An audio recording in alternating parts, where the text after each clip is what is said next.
எப்படி செய்யலான்னு பார்த்தலாம் வாங்க.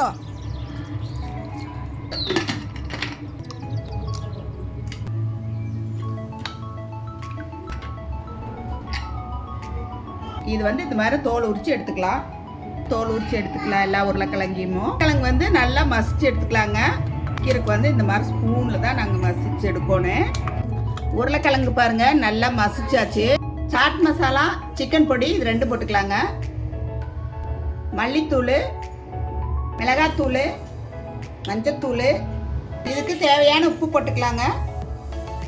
கார்ன்ஃப்ளவர் மாவு போட்டுக்கலாங்க. மல்லித்தலை போட்டுக்கலாம். நல்லா மொறுன்னு இருக்கிறதுக்கு, கிறிஸ்பியாக இருக்கிறதுக்கு அரிசி மாவு போட்டுக்கலாங்க. பிசைஞ்சு எடுத்துக்கலாம். நல்லா பாருங்க இந்த மாதிரி நல்லா பிசைஞ்சு எடுத்தாச்சு பாருங்க. இந்த மாதிரி எடுத்துட்டோம்.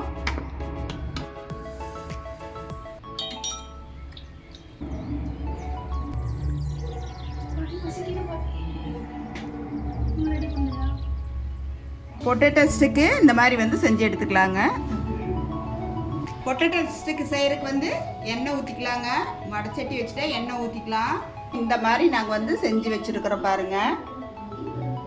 நல்லா மழை பெஞ்சிட்டு இருக்குதுங்க. சுட சுட பொட்டேட்டோ ஸ்டிக்கு தான் செஞ்சு சாப்பிட போகிறோங்க. எல்லாரும் வாங்க சாப்பிட்லாம் வாங்கோ. எண்ணெய் சூடாயிருச்சான்னு பார்த்தனுங்க. எண்ணெய் சூடாயிருச்சு. இப்போ பாருங்க இது போட்டு எடுத்துக்கலாம். கிறிஸ்பியாக நல்லா பொரிஞ்சு வந்துருச்சு பாருங்க. பொட்டேட்டோ ஸ்டிக்குக்கு டிஃப்ரெண்டா ஒரு சாஸ் செய்ய போறோங்க. எண்ணெய் ஊத்திக்கலாங்க. பொடியா நறுக்குன பூண்டு, பச்சை மிளகாய்,